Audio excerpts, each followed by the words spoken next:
Hey, this is Todd. I'm just a regular dude walking the word. Hey, do you remember where your home is? You're probably thinking like, yeah, of course, because I'm sitting in my home right now, or I'm driving to my home, or whatever. But yeah, I know where my home is. No, I'm not talking about where your earthly home is, but where your eternal home is. Hopefully, you're going like, oh yeah, I'm headed to heaven. Okay, or hopefully you're not one of those people that like, I'm kind of unsure where I'm going. Some utopia someplace or something. I don't know. No, hopefully you have the assurance. Well, Jacob had the assurance of where he was going, and he knew that Egypt was not his home. Okay, and so he didn't want to be buried there. When the time came for him to die, he was like, "Don't be burying me here, because this is not my home." Okay, and he knew the promised land was not his home either, but it was where he wanted to be buried. Okay, so let's read today Genesis 47, verses 28 through 31. All right, it says this: Jacob lived in Egypt 17 years. Get this. So we just read, a couple episodes ago where he said he's an old man and he's going to die. And he actually said that way back when he was in Canaan too. Back when he was, when the boys were going to Egypt and he was like, oh, I'm going to die and stuff. But no, he lived quite a long time. So he lives another 17 years in Egypt here. And the years of his life were 147 years. When the time drew near for the Israel to die, he called for his son Joseph and said to him, I have found favor in your eyes. Put your hand under my thigh and promise that you will show me kindness and faithfulness.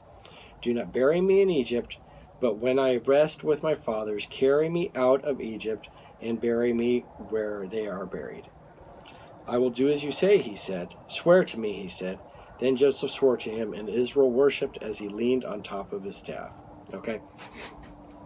The way you made a promise the way you make a promise today is you do like a handshake or you sign a contract or whatever. Like, oh yeah, well, let me sign on the dotted line here. But back in that day, they didn't do that. It might have been in front of witnesses, in front of the city gate, but the way they did it here was you put your hand under the thigh, which was a very personal area to be putting your hands. Okay, so when you did that, it was like I'm serious about this. Okay, and you can see that happened earlier on too. It happened with Abraham, where he had his servant actually put his hand under his thigh like that, and that was he was promising to get a wife for his son, and not get it from the Canaanites, but get it from where he was from.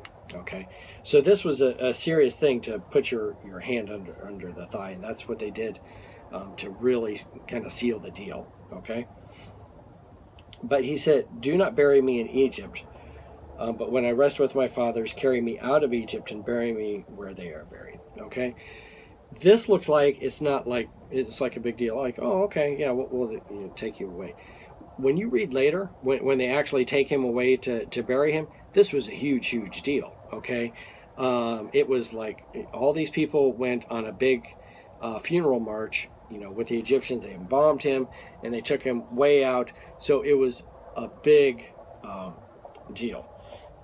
But Jacob, that's what he wanted. He wanted to be buried in the promised land because he knew that was his home. Okay, now today when I die, I don't necessarily care where I'm buried, because I know that I'm going to be going to heaven. Okay, so if you bury me in Sarasota or Barbados or wherever I end up dying, you can bury me there, because I'm going to heaven. Okay, so that's one thing we need to keep in mind, that I'm here for a short time. I'm here on earth for a short time, and I know where my eternal home is. Okay, and so to me, it doesn't matter necessarily where I'm buried. That I've told my kids, where I want my ashes scattered and stuff like that.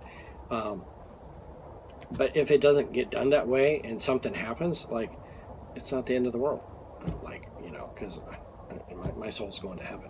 So anyway, remember where your home is. Okay, Thank you for watching. I'm just a regular dude walking in the Word, and I look forward to seeing you tomorrow as we continue our journey through Genesis. Lord's blessing. I'll see you then.